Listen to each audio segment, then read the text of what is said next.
Hello friends, welcome in Pushpa's tutorial. Today we are learn the subject Environmental Studies of Standard 5th English Medium. Chapter number 2, Motions of the Earth. काय आहे? Motions of the अर्थ. Very good. म्हणजेच काय तर पृथ्वीची गती. पृथ्वी ज्या गतीने फिरत आहे त्या गतीचा अभ्यास आपल्याला या पाठामध्ये या लेसन मध्ये करायचा आहे.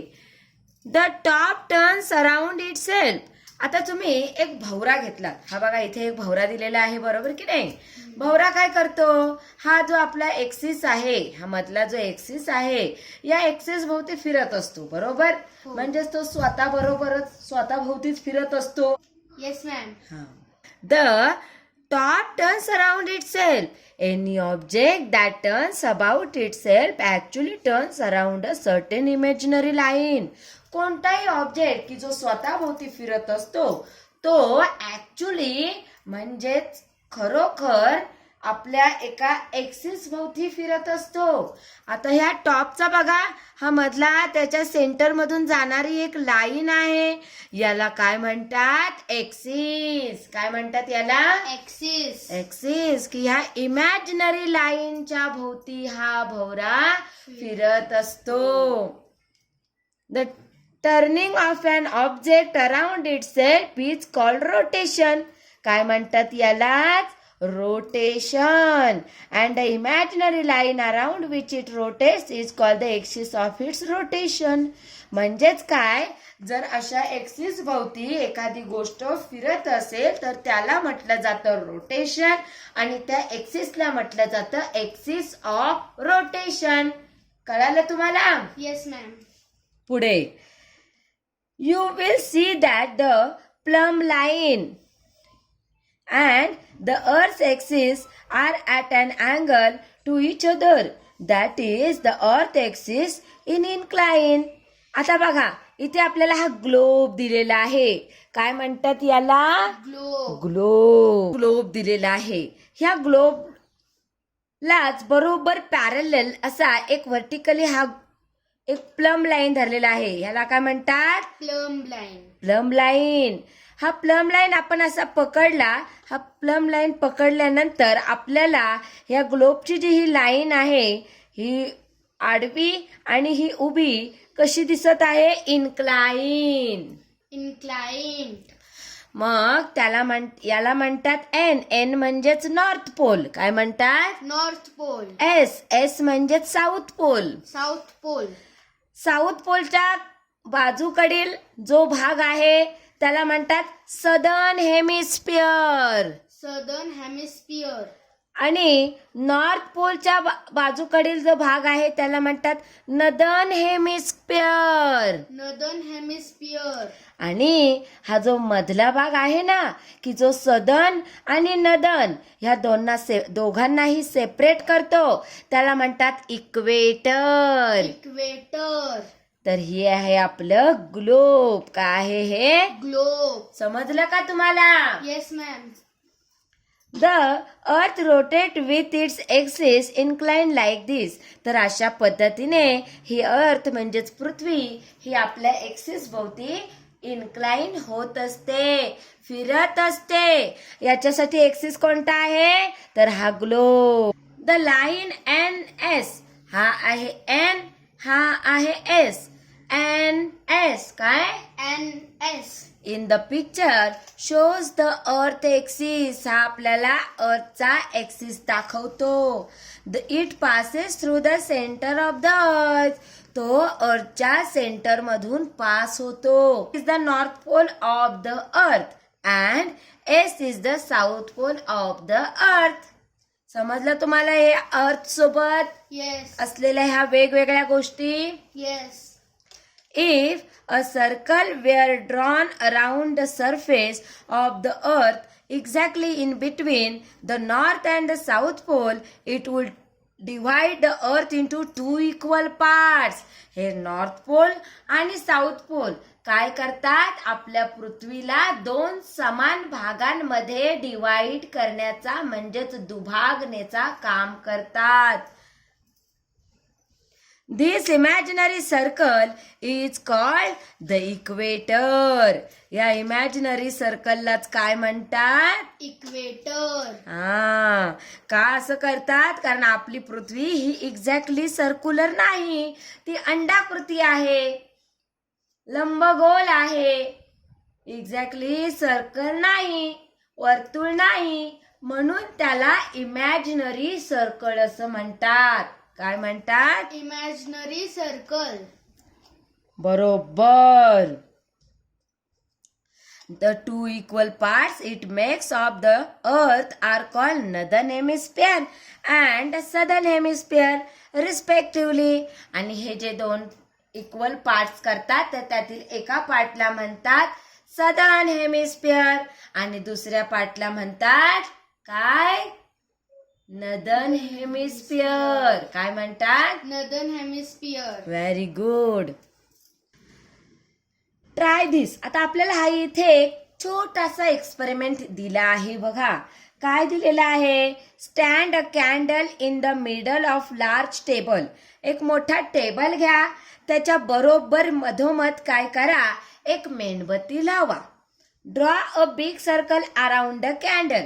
आणि या कॅन्डलच्या भोवताली एक मोठा सर्कल ड्रॉ करा. Place a globe at any point on this circle. आणि हा जो आपण सर्कल काढलेला आहे ना, या सर्कलच्या कुठल्या तरी एका पॉइंटवर तुम्ही हा ग्लोब ठेवा. Light the candle. कॅन्डलला पेटवा, मेणबत्ती पेटवा. See that it is dark in the room. Suppose that the candle is the sun. म्हणजेच ही कॅन्डल म्हणजेच सन असणार आहे. कॅन्डल म्हणजेच काय असणार आहे? सन. आणि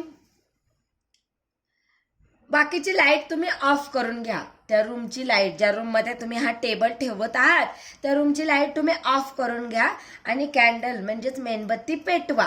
तर मेणबत्ती पेटवल्यानंतर ह्या ग्लोबचा जो भाग मेणबत्तीकडे आहे तो भाग आपल्याला दिसतो. जो भाग मेणबत्तीच्या विरुद्ध दिशेला आहे तो भाग आपल्याला ब्लॅक दिसतो. याचाच अर्थ असा की सन हा एका जागी स्थिर असतो, एका जागी कॉन्स्टंट असतो.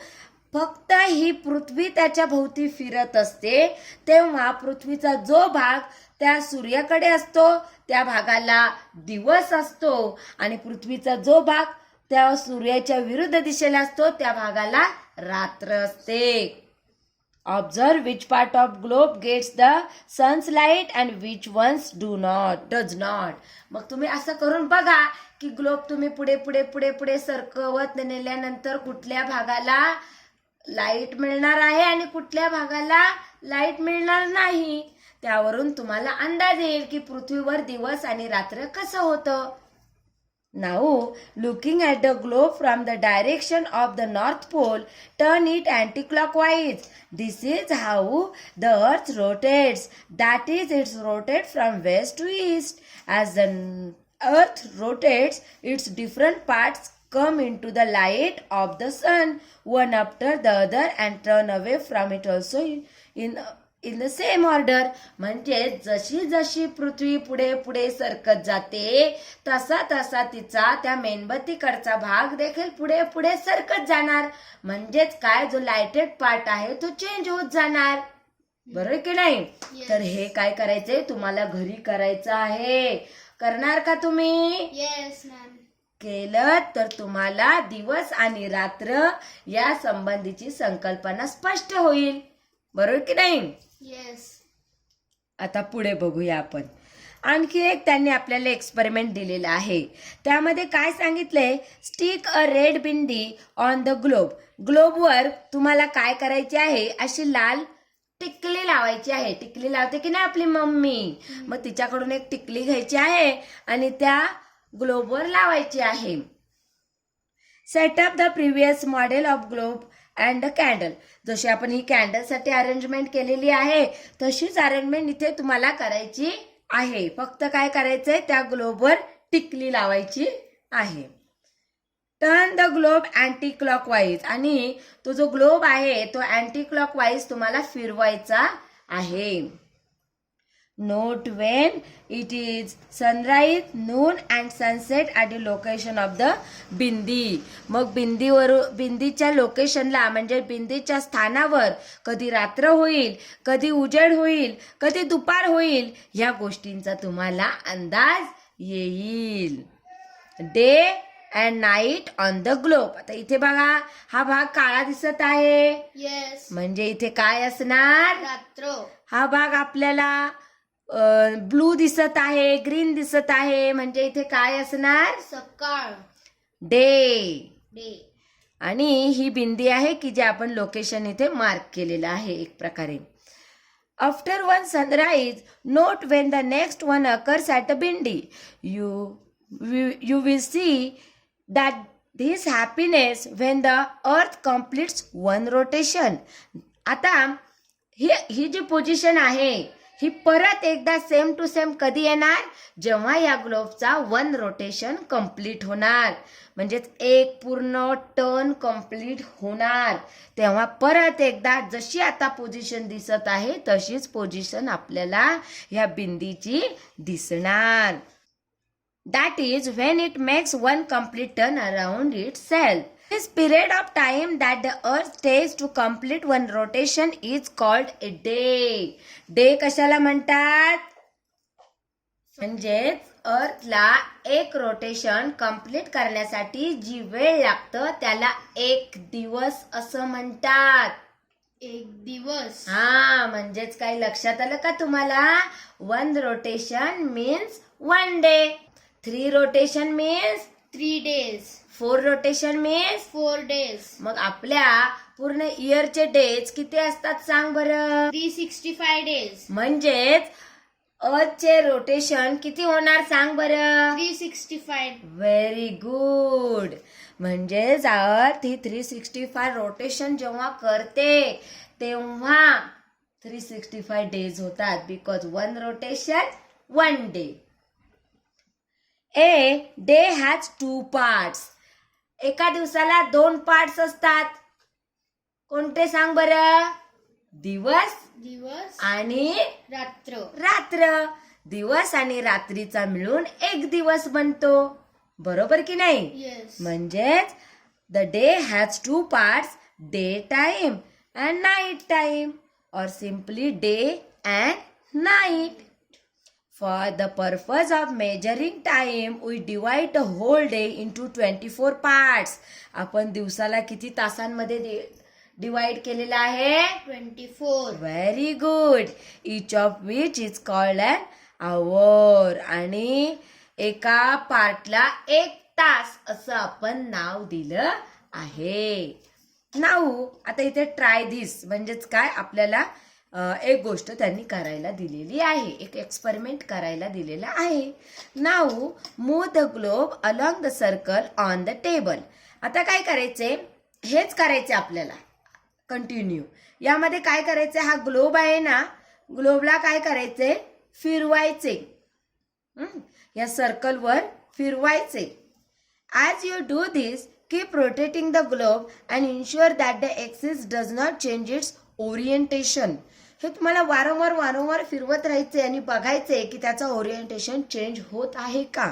Eventually the globe will come back to its original place on the circle. आणि काही काळाने काय होतं, तो जो ग्लोब आहे तो त्याच्या ओरिजिनल पोझिशनला येतो. This is how the earth revolves around the sun even as it rotates around itself. हे कशामुळे होतं? कारण पृथ्वी सूर्याभोवती फिरता फिरता स्वतःभोवती देखील फिरते, म्हणून ती पुन्हा एकदा त्याच पोझिशनला येते. असं म्हणजे the period of time the earth takes to complete one revolution around the sun is called 1 year. म्हणजेच पृथ्वीला सूर्याभोवती फिरण्यासाठी 1 वर्ष लागतो. किती? 1 वर्ष. There are about 365 days and 6 hours in a year. म्हणजे 365 दिवस 6 तास इतका वेळ पृथ्वीला सूर्याभोवती फिरण्यासाठी लागतो. समजलं का मी बाळांनो? येस. नंतर आहे leap year. In the Gregorian calendar म्हणजे ग्रीक कॅलेंडर. काय म्हणतात त्याला? Gregorian calendar. हां. The year is taken to have 365 days. It means that it counts 6 hours less every year. That makes 24 hours or 1 day in every 4 years. To make up for this lost 1 day, the month of February in the Gregorian calendar has an extra day every 4th year. That year is called a leap year and it has 366 instead of 365 days and February has 29 instead of 28 days. या leaf इयरचाच meaning असा आहे की दर 4 वर्षांनी तर दर 4 वर्षांनी हे जे 6 तास प्रत्येक वर्षी पृथ्वीला एक्स्ट्राचे लागतात 365 डेज 6 आवर्स, हे 6 आवर्स जे एक्स्ट्राचे लागतात सूर्याभोवती फिरण्यासाठी ते 6 इयरचे 4 इयर मध्ये काय बनणार? 6 4 जा 24 आवर्स बनणार की नाही? मग 24 आवर्स म्हणजेच 1 डे. 1 डे. मग 1 डे एक्स्ट्रा येणार. तो कधी असतो? 29 फेब्रुवारी. म्हणजेच दर 4 वर्षांनी फेब्रुवारीच्या 28 दिवसांचे 29 दिवस बनतात. काय म्हणतात त्याला? Leap year. Very good. आता पुढे बघा. डू यू नो म्हणजे तुम्हाला ही गोष्ट माहित आहे का? You know that the length of day and night is not always equal. तुम्हाला एक गोष्ट माहित आहे का? दिवस आणि रात्र यांचे जे काही तास आहेत हे सारखेच नसतात. This happens because of the Earth's inclined axis. हे कशामुळे होतं? तर पृथ्वीच्या inclined axis मुळे and its revolution around the sun आणि पृथ्वीचं सूर्याभोवती फिरण्यामुळे. In the northern hemisphere between 22 March and 23 September. कधी? तर 22 March and 23 September. The days are longer than the night. यावेळी काय होतं? दिवस हा रात्रीपेक्षा कसा असतो? मोठा. Therefore, it is warmer here. That is, it is summer in the northern hemisphere. म्हणजे northern hemisphereला तिथे उन्हाळा असतो. However, during the same period in the southern hemisphere, the nights are longer than the day. The earth gets less heat in these parts and therefore it is winter in the southern hemisphere. म्हणजे जेव्हा northern hemisphereला उन्हाळा असतो तेव्हा southern hemisphereला हिवाळा असतो. जेव्हा southern hemisphereला हिवाळा असतो तेव्हा northern hemisphereला उन्हाळा असतो. असं. In the period of 23 September to 22 March, the days are longer than the nights in the southern hemisphere. It gets more heat and it is summer here. There, in this period, in the northern hemisphere, it is the nights that are longer. The northern hemisphere get less heat and it is winter there. Note that there may be differences in this date due to the leap year. Leap year मध्ये थोडा बहुत फरक येईल पण जास्त काही फरक नसतो. In India, summer, the rainy season and winter are considered to be the main season. आपल्या भारतामध्ये कोणते मेन सीझन समजले जातात? समर, rainy and winter. We also divide the year into 6 seasons. आणि या सीझनला 6 सीझन मध्ये देखील डिवाइड करतात. वसंत, ग्रीष्म, वर्षा, शरद, हेमंत, शिशिर. लक्षात ठेवा बरं का, हे तुम्हाला पाठ करायचे आहेत. तुम्हाला कुठेही हा प्रश्न विचारला जाऊ शकतो की आपले 6 ऋतू किंवा 6 हंगाम कोणते आहेत, कोणते ऋतू आहेत? तर वसंत, ग्रीष्म, वर्षा, शरद, हेमंत आणि शिशिर. Next, this cycle of 6 season is called rituchakra. हे या 6 सीझनच्या चक्राला काय म्हटलं जातं? ऋतुचक्र. Many of our festivals are connected with the seasons. Many of our songs and games are also related to the different seasons. ह्या वेगवेगळ्या सीझनची गाणी देखील आहेत की जे आपण एन्जॉय करतो. तर पुढे, the full moon and the new moon. आता पौर्णिमा कधी असते आणि अमावस्या कधी असते हे आपण जाणून घेणार आहोत. नीट लक्षपूर्वक ऐका. The moon revolves around the earth and अर्थ रिव्हॉल्व्स अराउंड द सन. चंद्र कोणाभोवती फिरतो? पृथ्वीभोवती. पृथ्वी कोणाभोवती फिरते? सूर्याभोवती. बरोबर. चंद्र पृथ्वीभोवती, पृथ्वी सूर्याभोवती. त्यामुळे काय होतं बघा. However, these two orbits intersect, hence the sun, the moon and the earth are not always along a straight line. त्यामुळे ते कधीही एका सरळ लाईन मध्ये येत नाहीत.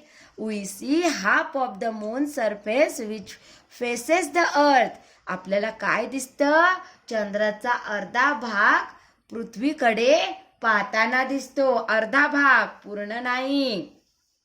That is, from the earth we see only one side of the moon. म्हणजेच आपण पृथ्वीवरून जो चांदोमामा बघतो की नाही त्याची फक्त एकच साईड आपण पृथ्वीवरून बघू शकतो. The moon has no light of its own. चंद्राला स्वतःचा असा प्रकाश नाही. We can see the moon because of the sun's light that falls on it. आपण चंद्र बघू शकतो कारण सूर्यापासून निघालेली किरणे चंद्रावर पडतात. आणि फुल मून नाईट, आता जेव्हा पौर्णिमा असते तेव्हा काय होतं बघा. We see the entire side of the moon that faces the earth. आपण पूर्ण गोलाकार असा चंद्र बघतो की जो पृथ्वीच्या बाजूने असतो, पृथ्वीकडे असतो. On a new moon light we cannot see any of it. आणि अमावस्याला मात्र आपल्याला चंद्र दिसत नाही. From the full moon to the new moon, the illuminated part of the moon seen from the earth becomes smaller and smaller. म्हणजेच पौर्णिमेपासून अमावस्येपर्यंत चंद्राचा भाग हा कमी कमी होत जातो. प्रकाशित भाग हा कमी कमी होत जातो. From new moon to full moon it again grows bigger and bigger. आणि अमावस्येनंतर पौर्णिमेपर्यंत चंद्राचा भाग हळूहळू मोठा दिसत जातो. These different shape of moon that we see are called the phases of moon. यालाच काय म्हणतात? Phases of moon. Very good. The lunar month and days. आता आपण तिथी हा प्रकार बघणार आहोत. तिथी आपण बघतो या तिथीला शिवाजी महाराजांचा जन्म झाला, त्या तिथीला हा उत्सव आहे, तो उत्सव आहे. तर हे तिथी म्हणजे काय ते आता आपण शिकणार आहोत. You know that it takes 14 or 15 days. तुम्हाला माहित आहे का? यालाच 14 means 14 ते 15 दिवस लागतात. 14 to 15 days लागतात from new moon to full moon. अमावस्येपासून ते पौर्णिमेपर्यंत. This is the fortnight of the waxing moon. After the full moon, the moon appears smaller and smaller, and after 14-15 days, it is new moon again. This period is the fortnight of the waning moon. काय म्हणतात याला? Waning moon. Thus, the period from one new moon to the next is of 28 to 30 days. It is called as lunar month. हा 28 to 30 दिवसांचा जो संग्रह आहे त्या मंथला किंवा त्या दिवसांना लुनार मंथ असं म्हटलं जातं. काय म्हटलं जातं? Lunar month. Every day of the lunar month is called तिथी. आणि ह्या लुनार मंथच्या प्रत्येक दिवसाला काय म्हणतात? तिथी. Very good. Remember always. काय आपल्याला लक्षात ठेवायचं आहे? The rotation of the earth gives rise to day and night. म्हणजे पृथ्वीच्या फिरण्यामुळे आपल्याला दिवस आणि रात्र अनुभवायला मिळत आहे. The revolution of the earth and the inclination of its axis give rise to the cycle of season. त्याचा जो एक्सिस आहे की जो इन्क्लाइन आहे, या इन्क्लाइन एक्सिसमुळे आपल्याला वेगवेगळे ऋतू अनुभवायला मिळतात, आनंद घ्यायला मिळतात. The new moon 15 days. बरोबर. The full moon waxing moon, त्याला म्हणतात शुक्ल पक्ष. काय म्हणतात त्याला? शुक्ल पक्ष. Full moon 15 days to the new moon. Full moon पासून न्यू मून म्हणजे पौर्णिमेपासून अमावस्याच्या भागाला म्हणतात कृष्ण पक्ष. कृष्ण पक्ष. आणि अमावस्येपासून पौर्णिमेपर्यंतच्या भागाला म्हणतात शुक्ल पक्ष. शुक्ल पक्ष. The fortnight of the waxing moon plus the fortnight of the waning moon is equal to lunar month. Lunar month. त्याच्या पुढच्या व्हिडिओ जर तुम्हाला पाहायचे असतील तर चॅनल सबस्क्राईब करायला विसरू नका. थँक्यू.